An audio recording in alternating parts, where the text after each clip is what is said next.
الحمد لله رب العالمين والعاقبة للمتقين الصلاة والسلام على رسول الأمين وعلى آله وصحبه أجمعين সুপ্রিয় শিক্ষার্থী তোমরা কেমন আছো আশা করছি আল্লাহর রহমতে ভালো আছো আমি Mohammad Asadullah central school and college Ashulia senior executive cum প্রশাসনিক কর্মকর্তা আজ তোমাদের সাথে চতুর্থ অধ্যায়ের দশম পাঠ বিষয় হলো স্বদেশ প্রেম। এই বিষয়ের উপরে ইনশাআল্লাহ আলোচনা করব। তার পূর্বে তোমরা জানো প্রতি মাসে আমাদের থিম ডায়ালগ থাকে। এই মাসের থিম ডায়ালগ হচ্ছে পিতামাতা ও শিক্ষকদের প্রতি শ্রদ্ধাবোধ। পিতামাতা ও শিক্ষকদের প্রতি শ্রদ্ধাবোধ, এটা হলো আমাদের থিম ডায়ালগ। তো আমি এটা বলতে চাচ্ছি যে পিতামাতা এবং শিক্ষক এদের প্রতি আমাদের শ্রদ্ধা রাখতে হবে। কোন পর্যায়ে? আমি ছোট্ট কম সময় এটা এভাবে বলি যে আল্লাহ পিতামাতার কথা বলেছেন একই আয়াতে। আল্লাহর কথা বলছেন শিরক করো না, পিতামাতার তোমরা অনুগত হও, তোমার পিতামাতার প্রতি তোমরা সদয় হও, শিরক করো না, সদয় হও, একই আয়াতে বলেছে। এরপরে সারা দুনিয়ার মানুষের কথা বলেছে। অপরদিকে পৃথিবীর আল্লাহর পরে পৃথিবীর সবচেয়ে মহামানব হচ্ছে বিশ্বনবী, এরপরে সকল মানুষ। দুটি বিষয় খুব খেয়াল করি। আল্লাহ শরীক করবে না, পিতামাতার অনুগত থাকো, এরপরে বিশ্বের সকল মানুষের প্রতি মমত্বতা হবে। অপরদিকে আল্লাহর পরে আমরা মানুষের মধ্যে শ্রেষ্ঠ যে তিনি বিশ্বনবী, এরপরে সকল মানুষ। এই দুইটি ব্যাখ্যা গবেষণা হচ্ছে যে পিতামাতাকে দ্বিতীয় স্তরে, বিশ্বনবীকে দ্বিতীয় স্তরে, আর তৃতীয় স্তরে শিক্ষক, সকল মানুষ অথবা শিক্ষক। এই বিষয়টা আমাদের গুরুত্ব দিয়ে বুঝতে হবে এবং এই গবেষণা করে এই অনুযায়ী আমাদের চলতে হবে। এখন আমরা পিতামাতাকে আল্লাহর পরে তার মর্যাদা এটা আমাদের বুঝি, এরপরে শিক্ষকের মর্যাদা। অপরদিকে পৃথিবীর মানুষের মধ্যে শ্রেষ্ঠ মানুষ হলো বিশ্বনবী, স্বর্ণবিগণ, রাসূলগণ, এরপরে মানুষ। তো এদের প্রতি আমাদের সবচেয়ে বেশি ভালোবাসা থাকতে হবে। আমি বন্ধুকে খেলার মধ্যে বেশি ভালোবাসি, আমার ক্লাসমেটকে বেশি ভালোবাসি, এটা যদি হয় বলো, এটা ঠিক হবে না। ক্লাসমেটকে ক্লাসের মতো ভালোবাসতে হবে, খেলার মাঠে বন্ধুকে ভালোবাসতে হবে, সাধারণ মানুষকে। এদের চেয়ে যদি বেশি পিতামাতা শিক্ষককে ভালোবাসা না হয়, তুমি যদি মুখে বলো এটা মিথ্যা হবে, এটা তোমাকে করতেই হবে, তুমি যদি ঈমান থাকে তোমার মধ্যে। এবং যে কোনো মানুষই হোক, তাদেরকে শিক্ষক, সে হিন্দু বৌদ্ধ অন্য ধর্ম হলেও তাকে যথার্থ সম্মান দিতে হবে। এটাই আমরা এখানে বুঝতেছি। তোমরা এটাই করবে ইনশাআল্লাহ। এখন আমরা আমাদের পাঠে চলে যাচ্ছি। স্বদেশ প্রেম। স্বদেশ প্রেম বলতে কি বুঝি? স্বদেশ প্রেম হলো, স্বদেশ হলো যে দেশে আমি জন্মগ্রহণ করেছি।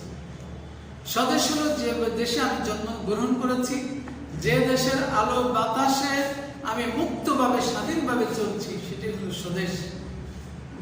যাদের স্বদেশ নেই তারা বোঝে স্বদেশটা কি। যারা বিভিন্ন জায়গায় উদ্বস্ত হয়ে থাকে তারা বোঝে স্বদেশের যে অধিকার, শান্তি, এটা তারা বঞ্চিত। যদি কেউ বুঝতে চায় তাহলে ওখানে যে কিছুদিন অবস্থান করলে তাকে বোঝা সহজ হয়ে যাবে। এই জন্য স্বদেশের প্রতি আমাদের ভালোবাসা থাকতে হবে। এরপর যদি আমরা স্বদেশ প্রেম ব্যাখ্যা করো, স্বদেশ প্রেম, দেশের প্রেম মানুষের থাকতেই হবে। দেশ প্রেম শুধু মুখে নয়, দেশ প্রেম হলো আমার কাজে, কর্মে, আচরণে, দেশের সমস্ত কাজে, পড়ালেখা, লেনদেন, সবকিছুর মধ্যে এবং সত্যনিষ্ঠ নিজেকে গঠন করা, নিজেকে দেশ পরিচালনায় তৈরি করা, ইত্যাদি ইত্যাদি বিষয় এখানে রয়েছে। কোথায়? স্বদেশ প্রেমের মধ্যে। আমি দেশকে ভালোবাসি, কিন্তু দেশের জিনিস আমি পড়বো না।